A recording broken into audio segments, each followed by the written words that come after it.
Oh, my Math 105 class probably has seen this exact same sheet. So what I've done in this sheet is I've used what's called the rand_int command, or a rand_between command. It's called rand_int on your machines. Rand_between picks a number from 1 to 6 randomly, pseudo-randomly. I mean, it's pseudo-random. What it's going to do is it's going to keep track of the current rolls right here and the cumulative rolls over here of each of the 1 through 6. And then it's going to divide over here and turn them into probabilities based on the number of rolls. So if I press F9, this is what your fourth project looks kind of like. I just rolled the die 6 times. And what happened? In 6 rolls of the die, I got 1, 2, 2 3s, looks like a 5 and a 6, and I guess I skipped the 4. Yeah, I skipped the 4. I skipped the 4. Make sense? So this is the same thing. Here's what you guys just did. There's 10. There's 10 rolls of your dice. Now, according to Lily, I should have gotten 1.6 rolls on average on each of those numbers. But I didn't. I got 1, 1, 3, 2, 1, and 2. Now, the interesting thing is those numbers average to 1.6, correct? Those numbers average to 1.6. They have a deviation. They have a deviation. Is anybody upset that there's 3 3s and only 1 5? Is that getting too far away? No. No, especially as you begin to roll the dice more. So what it's doing is it's keeping track of all of the results of the die roll. So now we're up to about 100, about 200 now. We're now closing on the experiment that you guys did in class. We passed it already, as I was saying that last sentence. Thank you, Riley. Faith, go! No, I'm not. You're stretching. You're stretching, I'm sorry. You go back to that stretch. It looked like a very comfortable, relaxing one. So now we're up to about 600 or so rolls. I'm going to stop at a multiple of 6. Let's stop at 720. That's probably easy to do, right? Shoot.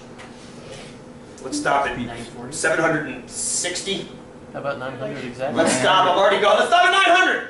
900. 940. Let's stop at 900. Let's stop at 900. There. Good one, time. How many of each result should I have at 900 on average? 1/6, correct? Alicia and Riley are saying the same thing 2 different ways. We should have 1/6. Now look, 16, 14, 15, 18, 18, 19. It seems broken. 150 each. There should be 150 each, right? There should be 150 each. But look, there's not 150 anywhere. As a matter of fact, this one's about 20 too many.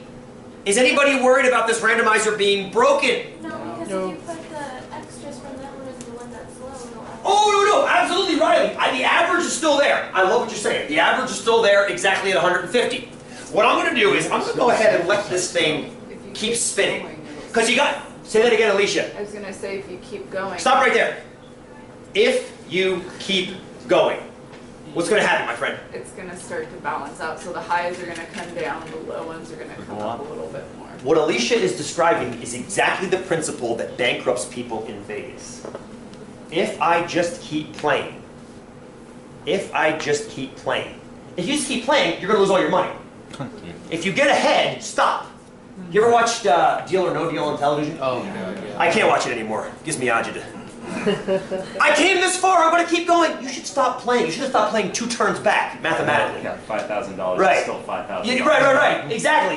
Mathematically, I've actually calculated it mathematically when you should stop. I'll sit down and play with you sometimes if you want to see it. On average, when you should stop.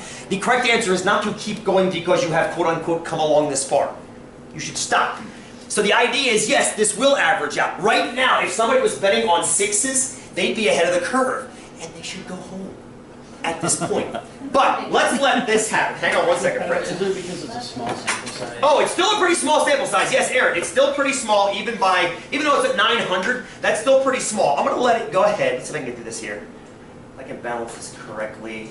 Okay, let's let that keep going and come and visit it in about 5-10 minutes once it's gotten up to speed. Let me mute the screen. Are we okay so far?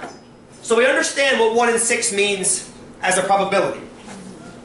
On average, over a long period of time, over time, we are going to see out of every 6 rolls a 1, every 6 rolls a 2, every 6 rolls a 3.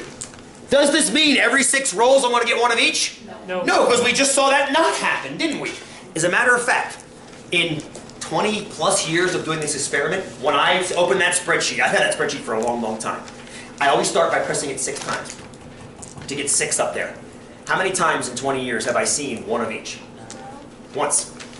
Well, once. I did see it once. Because it should happen. Hang on a second. Let me think about this now. It should happen once out of every 120 times on average. Those of you that were with me in front of the room when I tried to get into the room today, because it was locked, it took me all 4 keys to get the right damn key. So you had a 1 in 4 chance. Well, I had a 1 in 4 chance of getting it correct on the first one, but I got it wrong on the first one. So that means I guessed 1 of the 3/4 wrong. Now think about that. That makes sense. I should have gotten 1 of the 3/4 wrong. It's 3 times as likely I got the wrong key than the correct key. But the probability goes up that you'll get the right key. The probability goes up as I get the right key, as I keep screwing up sequentially. Assuming that there's only 4 choices. Correct. Because now, the thing is, rolling a die, there's 6 choices. So I roll the first one. I can roll anything I want. The next one, if I want it to be different than one of the remaining ones, it has to be 5 out of the 6 possibilities. Then 4 out of the 6, then 3 out of the 6, then 2 out of the 6, and then 1 out of the 6. It's your project you're turning in on Wednesday. It's that project again. Just so you know. Just so you know, you're going to be seeing that a lot as we go through the rest of the course together. So it's too unlikely that I would get all different results on the first 6. But over time, it smooths out and averages out because all those clumps that inevitably happen are smoothed. Please, Faith! If it happens, like, where you roll the 1, and then a 2, and then a 3, and then a 4. That's even worse, because that's even less likely. That's like having your favorite band's album on your iTunes. Let's say you have a band that's got 10 songs on their album, which in this day and age doesn't happen anymore because they can't afford to. But 10 songs make the math easy. And you start it and you put it on shuffle, and the album comes out in exactly album order.